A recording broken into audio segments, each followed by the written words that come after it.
Fala pessoal, tudo bom? Bem-vindos à aula 3 do curso de Cálculo. Nas aulas 1 e 2, basicamente a gente só fez uma revisão de conceitos que a gente já conhecia do ensino médio, e agora na aula 3 a gente vai realmente entrar com temas novos. Então, a primeira definição de hoje é o conceito de cardinalidade de um conjunto. Vamos pensar primeiro que o meu conjunto A é um conjunto finito. Se esse for o caso, a gente vai definir a cardinalidade do conjunto A, e a gente vai denotar a cardinalidade por duas barras verticais, como sendo o número de elementos do conjunto A.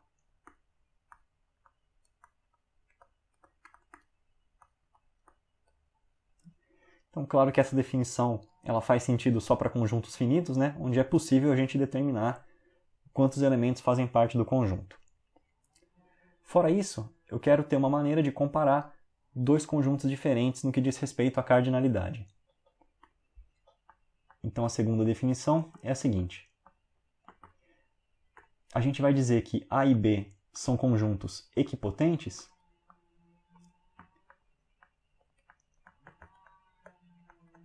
e a gente vai usar essa notação A tio B se existe uma bijeção entre esses conjuntos. Então, tem que existir uma aplicação f de A em B bijetiva.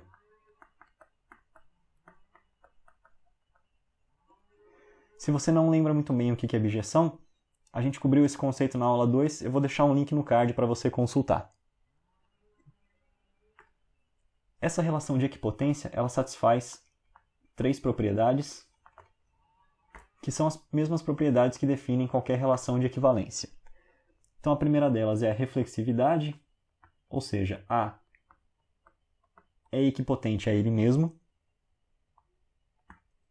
A segunda propriedade é a propriedade simétrica.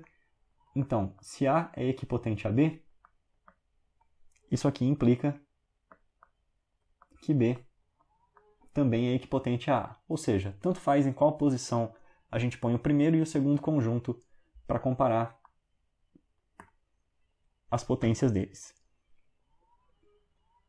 E a propriedade transitiva também é satisfeita. Ou seja, se A é equipotente a B e B é equipotente a C, isso implica então que A é equipotente a C. E o que acontece agora se o meu conjunto A for infinito? Nesse caso, claro, não vai existir um número que vai possibilitar para a gente indicar quantos elementos fazem parte de A. Então a ideia aqui é tentar, usando essa relação de equipotência, comparar o meu conjunto A com algum outro conjunto conhecido. Por exemplo, o conjunto dos naturais, que também tem infinitos elementos. Então a gente vai dizer que se A é equipotente aos naturais, A é um conjunto contável ou enumerável. Dependendo do autor, vai ser usado um termo ou outro, mas fica a gosto do freguês. E a gente vai dizer que o conjunto A é incontável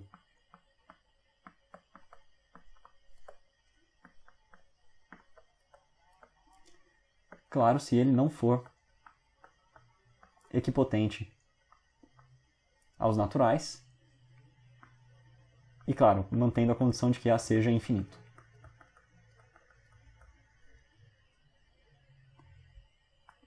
A gente tem uma outra definição também que pode ser bastante útil para limitar a cardinalidade de um determinado conjunto que a gente não conhece muito bem ainda. Então a gente diz que o conjunto A ele é não mais do que contável se ou A vai ser finito ou A vai ser contável.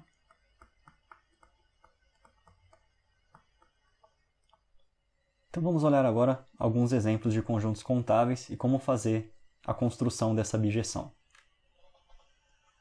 O primeiro exemplo é o conjunto dos números pares. Aqui a gente faz a afirmação de que o conjunto dos números pares é um conjunto contável. Então a gente precisa construir a bijeção entre os pares e os naturais. Então, a gente pode escrever aqui os naturais primeiro, e aqui vale a ressalva. Os nossos naturais, na definição que a gente vai usar durante todo o curso, eles começam do 1, o 0 não faz parte. A única exceção é, se você é francês ou você é descendente de francês, aí tudo bem, você pode usar o 0 dentro dos naturais, porque devido às diversas contribuições que os matemáticos franceses fizeram, a gente dá o direito para eles de trabalhar com esse tipo de aberração sem nenhuma crítica. Em todos os outros casos, os naturais começam do 1. E o conjunto dos números pares, então, pares positivos, né? 2, 4, 6, 8, etc. Então é bem fácil de ver como vai ser dada essa bijeção, né? Basta eu associar para cada elemento dos naturais o elemento no conjunto dos pares positivos que é dado pelo dobro dele. Então dessa maneira eu consigo estabelecer uma relação entre os naturais e os pares positivos, e isso significa então que os elementos do conjunto dos pares positivos estão em correspondência 1 para 1 com os naturais. Portanto, os pares positivos formam um conjunto contável. O outro exemplo. Vamos tentar pegar um conjunto contável agora, por exemplo, os naturais, e fazer uma união dele com outro elemento. Ou seja, eu só estou acrescentando um elemento num conjunto contável. Vamos chamar esse conjunto de A. A minha afirmação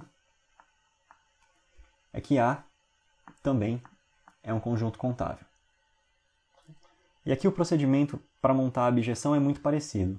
Então, se eu tenho os naturais aqui, 1, 2, 3, etc, etc, eu vou associar para cada elemento natural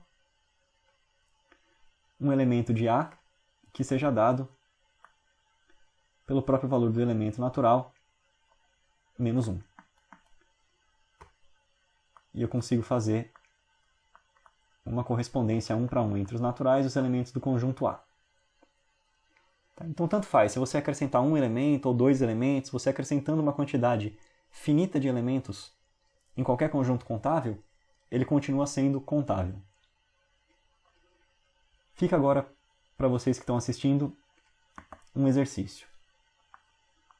Vamos pegar um conjunto contável e retirar um elemento. Por exemplo, o número 1 dos naturais. Vamos chamar esse conjunto de B. E fica de exercício para você provar que, nesse caso, B também é um conjunto contável.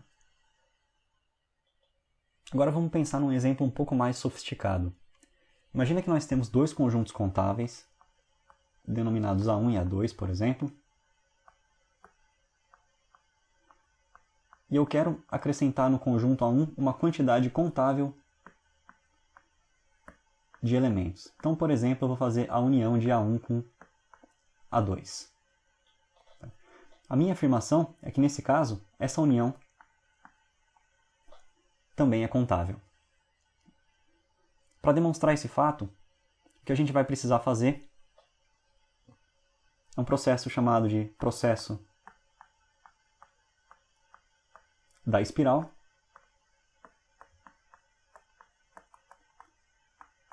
e que depois pode ser generalizado para quando você tem uma união de mais do que dois elementos, desde que essa união também seja contável. Então o processo da espiral é o seguinte. Imagina que eu vou dispor aqui num eixo os elementos de A1 da maneira que eles estão associados com os naturais. Então esse aqui vai ser o elemento que está associado com o elemento 1 dos naturais, esse é o elemento que está associado com o elemento 2 e por aí vai. E agora, para o lado esquerdo desse eixo, eu vou dispor os elementos do conjunto A2, que eu vou indicar com ATIL 1. Também na mesma ordem que eles estão sendo associados com os naturais. Então, como os dois conjuntos são contáveis, eu sei que essa listagem sempre existe. E a ideia aqui é a seguinte: eu vou criar uma nova lista que vai dar para mim a união de A1 com A2 da seguinte maneira. Eu começo pelo primeiro elemento de A1,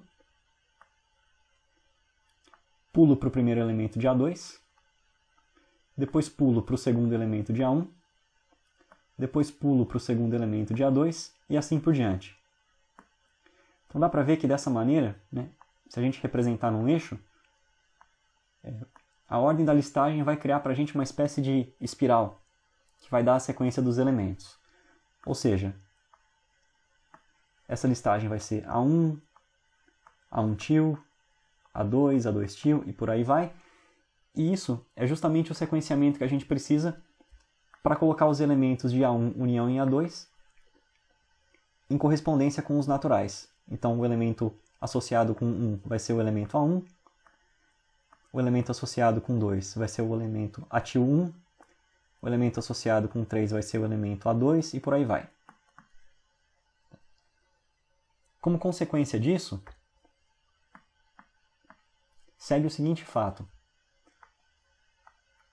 O conjunto dos inteiros também vai ser contável. Por que isso acontece? Como que eu posso dividir o conjunto dos inteiros? Eu posso dividir o conjunto dos inteiros da seguinte maneira. Em um determinado conjunto, eu vou fazer a união dos naturais com zero. E esse conjunto a gente já viu dos exemplos anteriores que ele é contável. E eu vou unir com os naturais negativos. Então, menos 1, menos 2, etc, etc. Como o menos naturais eu também consigo colocar em correspondência com os naturais, basta associar o elemento com o mesmo elemento dos naturais, só que com o sinal trocado, eu tenho uma união de dois conjuntos contáveis. Então, pelo fato que a gente acabou de demonstrar no exemplo 4, usando o método da espiral, a gente prova que Z, ou seja, o conjunto dos inteiros, também é contável. Esse processo da espiral também pode ser usado quando a gente quiser construir uma listagem para colocar em correspondência biunívoca elementos do produto cartesiano de A por B. Só relembrando então, o produto cartesiano de A por B são pares ordenados AB, com a primeira coordenada pertencente ao conjunto A e a segunda coordenada pertencente ao conjunto B. Então suponha para esse exemplo que tanto A como B são contáveis. Nesse caso, a nossa afirmação é de que A cartesiano B também vai ser contável. Como que a gente vai fazer para aplicar o procedimento da espiral aqui? A gente vai criar uma espécie de matriz e primeiro a gente vai dispor então na horizontal os elementos do conjunto A na mesma correspondência que eles têm com os naturais. E na vertical a gente vai escrever os elementos de B também nessa mesma correspondência. E aí a gente vai criar uma espécie de matriz. Em cada célula dessa matriz, a gente vai colocar os pares ordenados que eu obtive. Então aqui na primeira célula eu tenho A1, B1, na segunda eu tenho A2, B2, ou melhor, A2, B1, e por aí vai. Agora eu vou criar a minha espiral da seguinte maneira. Eu parto aqui do primeiro elemento e ando um para a direita, um para baixo, um para a esquerda e depois eu completo mais uma volta da espiral. Aí eu volto. Mais um para baixo, mais um para baixo, mais um para baixo. Depois para a esquerda e dou mais uma volta na espiral. Tá vendo que assim a gente consegue cobrir todos os elementos desse produto cartesiano? Ou seja, todos os pares ordenados do tipo AI, BJ vão ter correspondência com algum número natural, vamos chamar de mk, por exemplo. Tá? Então esse procedimento da espiral ele também pode ser aplicado para produto cartesiano, e ele prova que se A e B são contáveis, A cartesiano B também vai ser contável. Se você já estudou um pouco de sequências e séries, você já deve conhecer esse método. Ele não é diferente do método que é usado na construção do critério de Abel para convergência de sequências. Antes de a gente passar para o resultado principal da aula de hoje, a gente vai analisar o seguinte fato. Suponha que eu tenha dois conjuntos, um conjunto A contável e um conjunto B qualquer que vai ser subconjunto de A.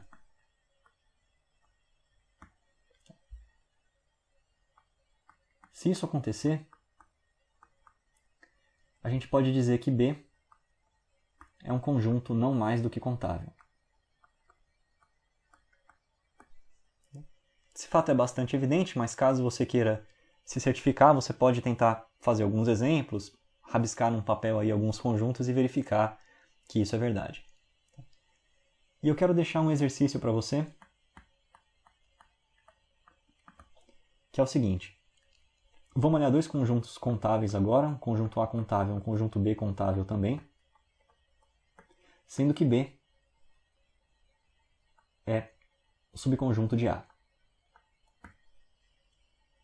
Agora vamos olhar a diferença desses dois conjuntos.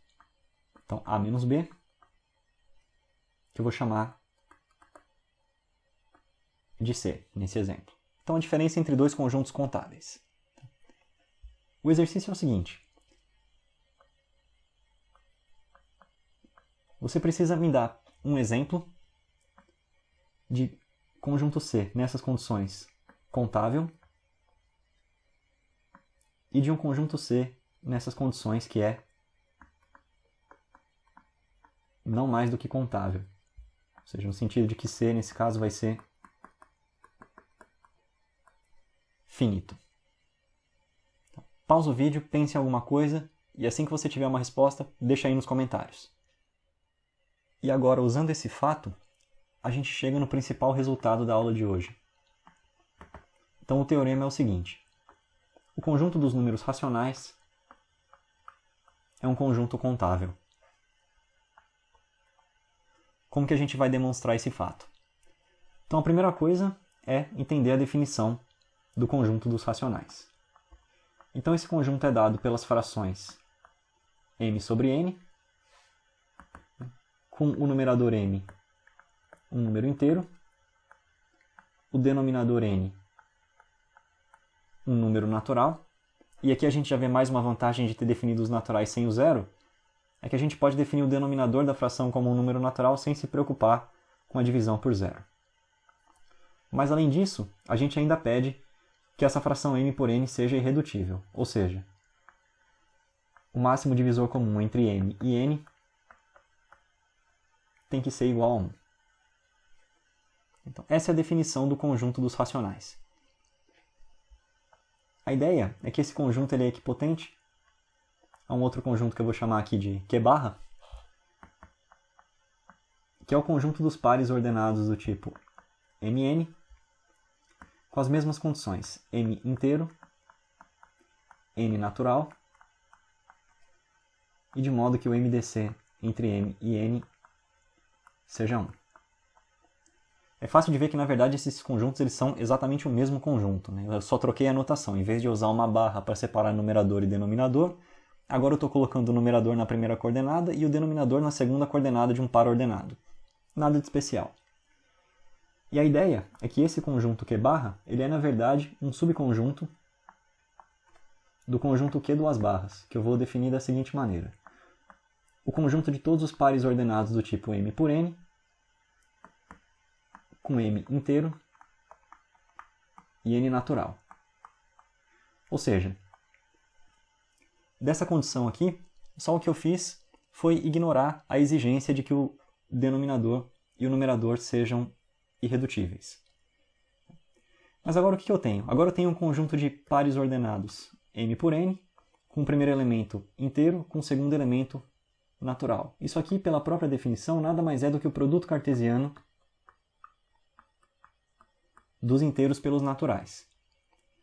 Como a gente já provou nos exemplos anteriores, que os inteiros são contáveis e que os naturais também são contáveis e que o produto cartesiano entre dois conjuntos contáveis também é contável, significa que esse conjunto Q duas barras ele vai ser contável também.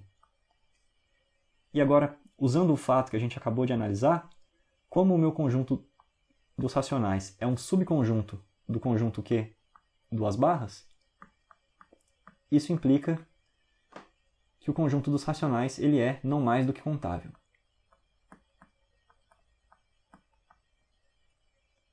Por outro lado, a gente sabe que o conjunto dos racionais é um conjunto infinito.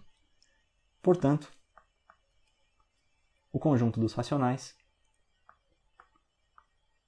é um conjunto contável. E isso completa a prova. Então, depois de todos esses resultados, a gente começa a se perguntar, será que existe algum conjunto infinito que não é contável? Porque pode ser que todos sejam contáveis e a gente só está perdendo tempo tentando provar casos particulares aqui. Mas felizmente o seguinte teorema garante para a gente que o nosso trabalho não foi completamente perdido. O teorema é o seguinte: existe um determinado conjunto S que é não contável. A vantagem dessas afirmações é que, como a gente só pede que exista um, a gente só precisa encontrar um contra-exemplo e não necessariamente provar para o caso geral. Tá?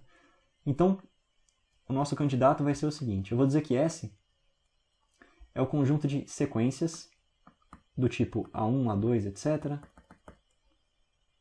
Essa sequência ela é infinita, então AN e por aí vai, com a seguinte condição: qualquer elemento AI da minha sequência, ele só pode valer ou 1 ou menos 1. E esse vai ser o conjunto de todas essas sequências. A nossa afirmação é que esse conjunto é incontável. Como que a gente vai fazer para provar isso? Então, por contradição, a gente vai assumir que o conjunto S seja contável. Se o conjunto S é contável, significa que eu posso colocar cada uma das sequências que está em S em correspondência com os naturais, então eu posso dar essas sequências numa determinada listagem, que eu vou chamar de A1, A2, A3. Aqui, cada um desses A maiúsculos é, na verdade, uma sequência de infinitos elementos. Tá? Então, não se percam na notação. E a ideia aqui é a seguinte: eu vou construir agora uma sequência que eu vou chamar de B maiúsculo, que vai ser dada da seguinte maneira. Da primeira sequência da listagem, a sequência A1, eu vou selecionar o primeiro elemento. Então eu quero o A1, 1 do primeiro elemento, só que eu vou trocar o sinal. Então se ele era 1, ele passa a ser menos 1, se ele era menos 1, ele passa a ser 1. Da segunda sequência, eu vou tirar o segundo elemento. Então eu quero o A2, 2, também com o sinal trocado. E por aí vai. Então, pela nossa construção aqui do B, ele também vai ser uma sequência que tem ou elementos iguais a 1 ou iguais a menos 1. Ou seja, B tem que pertencer a S. Só que se B pertence a S, e pela nossa hipótese de contradição S é contável, significa que B tem que estar associado com algum elemento natural NK. Mas isso significaria para a gente, então, que essa sequência B coincide com alguma sequência AK na minha listagem ordenada de S. Tudo bem. Então agora vamos olhar o késimo elemento da sequência AK. Então, olhemos A, K, K. Então o késimo elemento da sequência K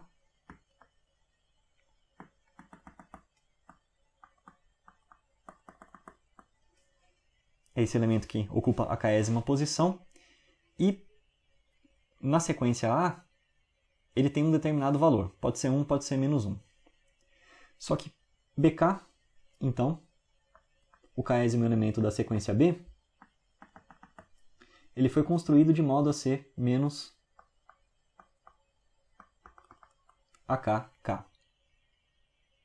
Certo?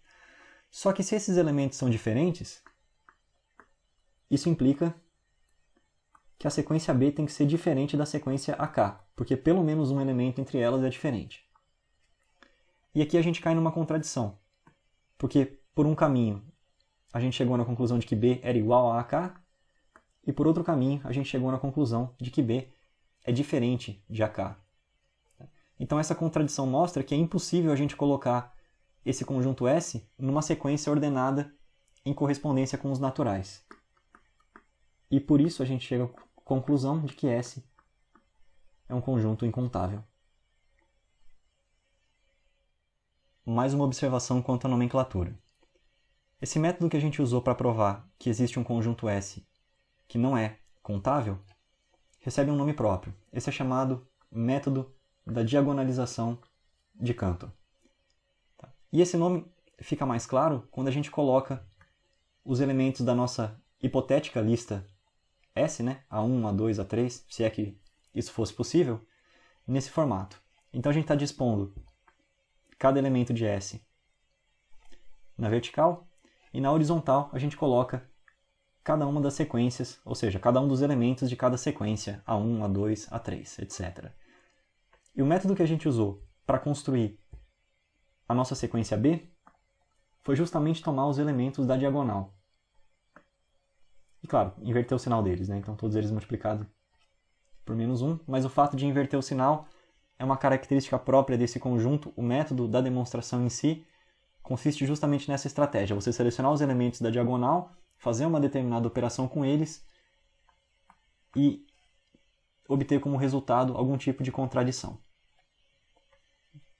Então, para finalizar a aula de hoje, eu quero deixar um exercício para vocês, que é o seguinte. Provar que o intervalo fechado 0 e 1 é incontável. Mais para frente no curso a gente vai ver uma demonstração desse fato que vai usar alguns outros conceitos, mas caso você queira fazer uma demonstração já usando somente o método da diagonalização de Cantor, é possível também. Tá? E a dica aqui é você considerar sequências onde os elementos AI podem ser só o número 0 ou o número 1. Então é isso aí, pessoal. Qualquer dúvida, qualquer crítica, qualquer sugestão, não deixe de escrever um comentário e ative as notificações para você receber o aviso da publicação das próximas aulas. Obrigado pela atenção e até a próxima.